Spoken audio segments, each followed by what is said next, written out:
Hello everyone, আমি সৃজার আমার চ্যানেলে তোমাদেরকে আরও একবার ওয়েলকাম জানাচ্ছি। আশা করি তোমরা সকলে খুব ভালো আছো আর আমিও খুব ভালো আছি। তো সকালবেলা আমি তো রেডি হয়ে গিয়েছি এখন কলেজ যাব বলে। আর যাওয়ার সময় দেখি কি নিদারুণ যে রোদটা উঠেছে আকাশে, দেখেই যেন চোখ ঝলমল করছে। যাই হোক, আমি তো সাইকেল নিয়ে কলেজ চলে এলাম। এবার তোমাদেরকে বলি কিসের জন্য আজকে কলেজে আসলাম। আমাদের যেহেতু কিছুদিন বাদেই এক্সাম আছে, তাই জন্য আজকে আমরা অ্যাডমিট কার্ড নিতে এসেছি। আর আমাকে লাইন দিতে হয় না, আমার বন্ধুরা লাইন দিয়ে দিয়েছিল। অ্যাডমিট কার্ড নিয়ে বেরিয়ে তো রীতিমতো আলোচনা সভা বসে গেল, কারণ এবছর আমাদের সবার একই কলেজে সিট পড়েনি, সবার আলাদা আলাদা কলেজে সিট পড়েছে। সম্পদ আর বিক্রমে তো সেই বুরুলে সিট পড়েছে, আগের বার যেখানে আমাদের সিট পড়েছিল এক্সামের। আজকে আর কলেজে গিয়ে আড্ডা মারা হয়নি, যেহেতু কিছুদিন বাদেই এক্সাম, তাই জন্য বাড়ি চলে এসেছিলাম। বাড়ি এসেই তো ফ্রেশ হয়ে আগে বসলাম ব্রেকফাস্ট করতে, যেহেতু সকালবেলা কিছু না খেয়েই চলে গিয়েছিলাম কলেজ, আর ভীষণ খিদে পেয়ে গিয়েছিল। তারপর বসে একটু ফোন ঘাটছিলাম। এইখানের এই ভিডিও কোয়ালিটিটা এইরকম, কারণ আমার কাছে এক্সট্রা আর কোনো স্মার্টফোন নেই।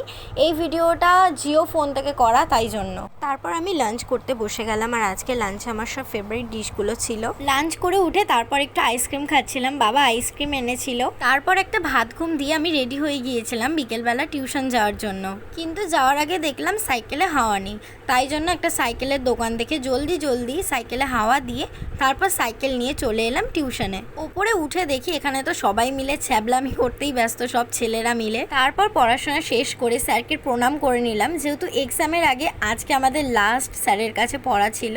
তারপর টিউশন থেকে বেরিয়ে আমি, সঞ্চয়িতা আর অনুষ্কা তিনজন মিলে একটু যাচ্ছিলাম মিও অমরেতে। কারণ হচ্ছে তোমাদেরকে তো আগেই বলেছিলাম যে সানি তারকেশ্বর যাচ্ছে বাবার মাথায় জল ঢালতে। তো ও আজকেই তারকেশ্বর থেকে বাড়ি ফিরেছে, তো ওর শরীরটা ভীষণই খারাপ, তাই জন্য ওকে ছোট্ট একটা সারপ্রাইজ দেওয়ার জন্য ওর জন্য একটা জিনিস কিনে নিলাম মিয়ামোর থেকে।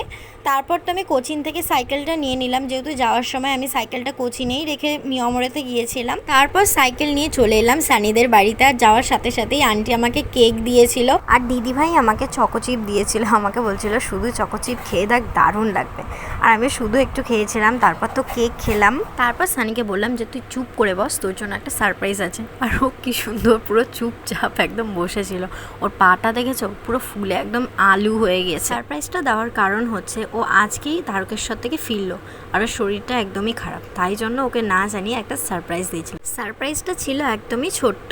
ও মিয়া অমরের যেই পেস্ট্রিটা খেতে সব থেকে বেশি পছন্দ করে, সেই পেস্ট্রিটাই ওর জন্য নিয়ে গিয়েছিলাম। ভালোবাসার মানুষকে এরকম মাঝে মাঝে ছোট সারপ্রাইজ কিন্তু দেওয়াই যায়, তাতে নিজেরও মনটা ভালো লাগে, আর যাকে সারপ্রাইজটা দিচ্ছ তারও মনটা ভালো লাগে। যাই হোক, তারপর আমি আমার বাড়ি যাওয়ার জন্য বেরিয়ে পড়লাম ওদের বাড়ি থেকে। আর যাওয়ার সময় তো শোলধারে বৃষ্টি নেমে গিয়েছিল। ও আমাদের বাড়ির জন্য অনেকগুলো জিনিস এনেছে।